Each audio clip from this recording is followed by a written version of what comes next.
हरे कृष्ण आप सभी को, और मैं पंडित संतोष बाजपेयी आपका पुनः स्वागत करता हूं अपने चैनल एस्केस्टो में। जैसे कि पिछले वीडियो में हमने अनेक सभी लग्नों के विषय में, मेष लग्न के, वृषभ लग्न के, मिथुन लग्न के, कर्क लग्न और सिंह लग्न के बारे में आपको थोड़ा थोड़ा बताया है। इसी श्रृंखला में आज हम बात करेंगे दूसरे लग्न यानी कन्या लग्न की। जैसा कि मैं हर लग्न में बोलता हूँ आपसे कि अगर आप जन्म कुंडली में देखते हैं कि प्रथम भाव आपके 6 नंबर राशि लिखी हुई है तो आप कन्या लग्न के हैं। कन्या लग्न जो है पृथ्वी तत्व की राशि के हैं। ये एक सौम्य राशि है, ये एक सम राशि है, ये द्विस्वभाव राशि है, जिनके जो स्वामी बुद्धदेव बनते हैं। कन्या राशि जो है वो स्त्री राशि भी है। कन्या लग्न के जो जातक होते हैं वो बुद्धिमता, विश्लेषणात्मक शक्ति और पूर्णता यानी परफेक्शन के प्रति झुकाव के लिए जाने जाते हैं। कन्या लग्न के जो जातकों का जो व्यक्तित्व होता है वो काफ़ी सुव्यवस्थित और आकर्षक होता है। इनका चेहरा अक्सर अंडाकार या लंबा हो सकता है। इनकी आंखें बहुत सचेत दिखेंगी आपको, और इनकी आंखें बहुत सचेत और बुद्धिमान नजर आती है। नाक इनकी सुडौल, होंठ इनके पतले हो सकते हैं। इनका शरीर मध्यम कद का और छरहरा यानी लीन होता है। ये अपनी वास्तविक आयु है उससे सदैव कम उम्र के दिखाई देते हैं। इनकी चाल में एक प्रकार की शालीनता और सावधानी आपको दिखाई देगी।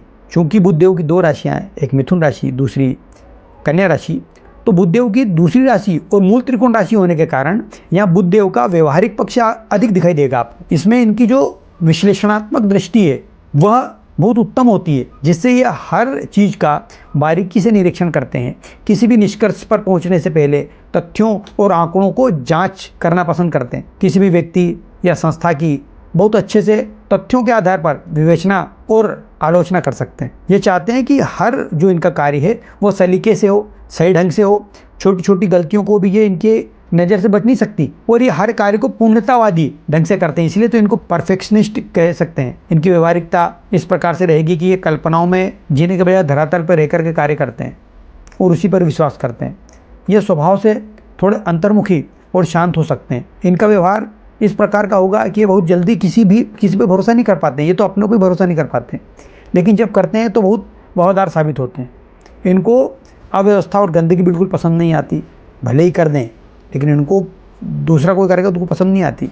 व्यवस्थित रहेंगे, सोएंगे तो आप पहले बिस्तर को अच्छे से करना है, ठीक से करके ये खाना खाना है, भोजन करना है तो व्यवस्थित करना है। इस प्रकार से इनका व्यवहार रहेगा। क्योंकि इनकी राशि जो है उनके स्वामी बुधदेव हैं, वो व्यापार और वाणी के कारक हैं। सेवा भाव इनमें बहुत होती है। इस लग्न के जो लोग होंगे वो दूसरों की मदद करने के और उनकी समस्याओं को समाधान निकालने में बहुत निपुण होंगे और बड़े आगे बढ़कर के उस कार्य को करने का प्रयत्न करते हैं। कन्या लग्न, जैसा कि मैंने बताया कि बुधदेव के प्रभाव के कारण इनकी गणना और तार्किक जो कार्यों में क्षमता होती है उसके बहुत माहिर होते हैं। ये ऐसे क्षेत्रों में जैसे लेखांकन यानी अकाउंटिंग का कार्य, वाणिज्य यानी कॉमर्स संबंधित का कार्य, बैंकिंग, सांख्यिकी, स्टैटिस्टिक्स का कार्य और डेटा विश्लेषण में ये बहुत अच्छा अपना करियर बना सकते हैं, अपने जॉब कर सकते हैं। ये ऐसे बौद्धिक कार्यों में जैसे संपादन का कार्य होता है, लेखन, शोध यानी रिसर्च का काम, और शिक्षण संस्थाएं, चिकित्सा और फार्मेसी के क्षेत्र में भी बहुत सफल हो सकते हैं।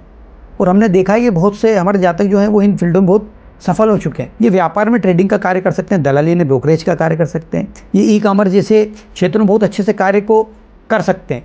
इनकी पकड़ इन जो क्षेत्र हैं उनमें बहुत मजबूत होती है, क्योंकि ये बाज़ार को बड़ी बारीकियों को समझते हैं। इन बाज़ार की सारी बारीकियों को समझते हैं कि किस चीज़ का अभी हाल ट्रेंड चल रहा है, क्या कर सकते हैं, किस चीज़ का अभी चलन है, उस चीज़ को बहुत अच्छी तरीके से समझ पाते हैं। क्योंकि हर कुंडली में हम बताते हैं कि काल पुरुष जो कुंडली है उसमें कन्या राशि जो होती है वो पाचन तंत्र से संबंधित होती है, डाइजेस्टिक सिस्टम, आंतों, इंटेस्टाइन से संबंध होता है।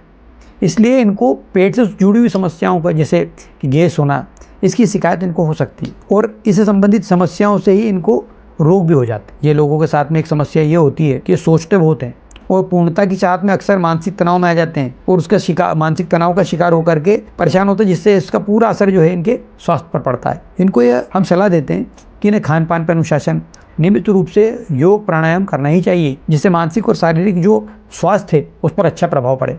अब अगर हम बात करें, बुधदेव जो इनके लग्नेश हैं और दशमेश भी हैं, शुक्रदेव भाग्येश और शनि महाराज पंचमेश हैं, जो इनके लिए अत्यंत लाभकारी होते हैं। मंगलदेव आपके लिए सबसे अशुभ ग्रह माने जाते हैं, क्योंकि ये 3रे और 8वें भाव के स्वामी हैं। बृहस्पति देव इस लग्न के लिए मारक प्रभाव रखते हैं। बृहस्पति देव भी इस लग्न के लिए अच्छे नहीं होते हैं, तो सप्तम के स्वामी हैं। भाग्यशाली जो इनका रंग रहेगा वो हरा, सफ़ेद और हल्का पीला धारण कर सकते हैं। इनको अगर रत्न धारण करना हो तो पन्ना ये धारण करना चाहिए, जिससे इनकी निर्णय लेने की जो क्षमता है और व्यापारिक बुद्धि है वह तीव्र होगी। स्त्री राशि होने के कारण ये कभी कभी सौंदर्य के प्रति और अपने स्वभाव के प्रति कपड़े पहनना, ये करना, इसके लिए कभी कभी बहुत ज़्यादा व्यक्तिगत हो जाते हैं। अगर आपको कोई रत्न धारण करना है, जैसा मैंने बताया आपको कि पन्ना रत्न धारण करें, तो आप सबसे पहले क्या करें कि किसी ज्योतिष से, किसी विशेष जानकार से पहले सलाह लें, उसके बाद धारण करें। क्योंकि हमें ये भी देखना पड़ता है कि आपका जो बुध है, जो लग्नेश है, वो कहाँ पर बैठा हुआ है। अगर द्वादश भाव में बैठा हुआ तो फिर बैठा के पहन के आपको रत्न को धारण करके क्या करोगे। आज के लिए कन्या लग्न वालों के लिए बस इतना ही।